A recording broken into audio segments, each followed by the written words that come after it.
You may recall from the last lesson that we showed how to simplify a force in a couple moment system to a single resultant force and a resulting couple moment that acted at a point. In this lesson, we'll show how to replace this system by a single resultant force, and then show where it acts on the member so that it creates the same external effect. Now there's actually three different force systems where we can do this. One of them is a concurrent force system. In other words, all the forces meet at a point. Another one is a coplanar force system, one where the forces are all acting in the same plane.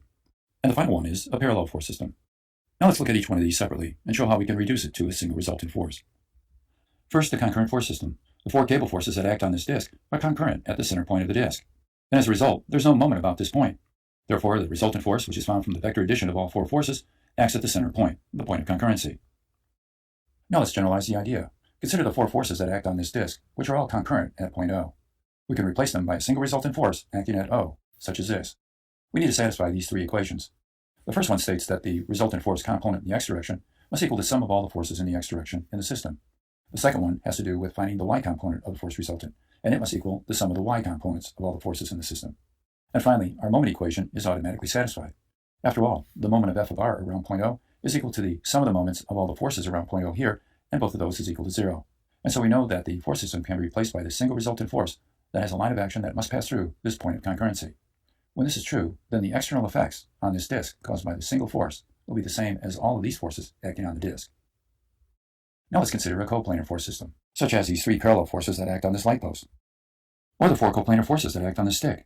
We want to replace them by a single resultant force and find out where we should apply that force on the stick so that we get the same effect on the grip in both cases. Now we can generalize this idea by considering this beam, which is subjected to three coplanar forces.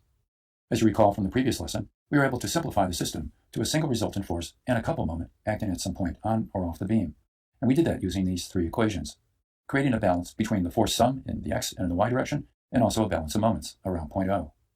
We can further simplify this system, though, because the couple moment is directed out of the plane of the screen. It's perpendicular to the force resultant, which lies in the plane of the screen. All we need to do is move this force to the left of point O. In other words, move it some unknown distance d away from O, so that the moment of this force, which is found by finding the moment arm distance, that would be right in here, times the force, is equal to this moment. And that, of course, is determined from this equation as a moment balance. In other words, what we would do is pick a point O on the beam and find the moment of all the forces around that point, that represents this, and we'd set it equal to the moment of our force resultant around point O, and that would be our known value of f of r from this summation. And the distance d would have to be used to calculate the moment arm distance that you would need to find the moment of f of r around O, and that, of course, represents this side of the equation. Let me give you a simple example to illustrate the idea. We want to simplify this coplanar force system of two parallel forces to a single resultant force on this beam, so that it creates the same effect down on the support, here at O. In order to do it then, let me show the beam again with our unknown resultant force, and of course, the unknown placement of the force along the beam. In order to solve the problem, we have our three key equations we have to satisfy. If I apply the first one, I'll get the resultant force component in the x direction. And as you can see, looking at the beam, there's really only two forces that act in that direction. We have 300 newtons, and we have to add to it the 400 newton force.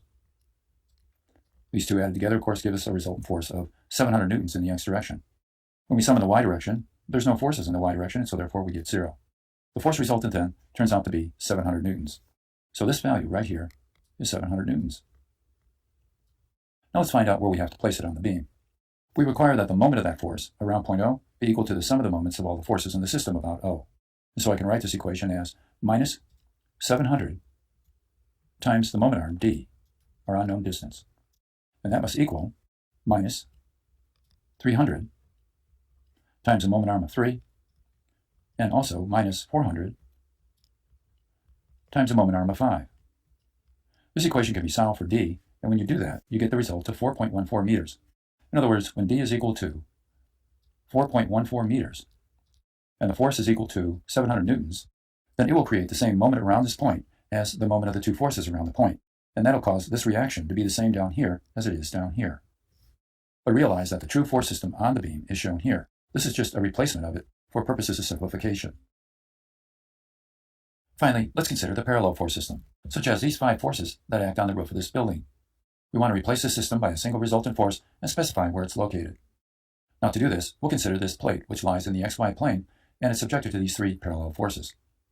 We can replace the forces by a single resultant force and a resultant moment at a point on the plate. And these are the equations that we would use in order to do that. Notice that the resultant moment lies in the xy plane. And why is that? Well, if you think about it, take for example this force. It has a moment around the x-axis, and it also has a moment around the y-axis, doesn't it? But it doesn't have a moment around the z-axis because it's parallel to that axis. It's the same thing with this force and this one. They all have moment components along the x and the y axes, and therefore you can add up those components, and when you do, you get this resultant moment. Anyway, it's perpendicular to the force line of action here, and because of that, we're able to move this force and eliminate the moment. And let me show you how we could do that. We can take our force and move it a distance d away from our moment axis. By moving it out this way, we create a turning effect around the point O such that that moment created is equal to this moment back here. That way, this force placed on the plate here will create the same external effect as the system here or the system over here. Now I'll demonstrate how we can do this.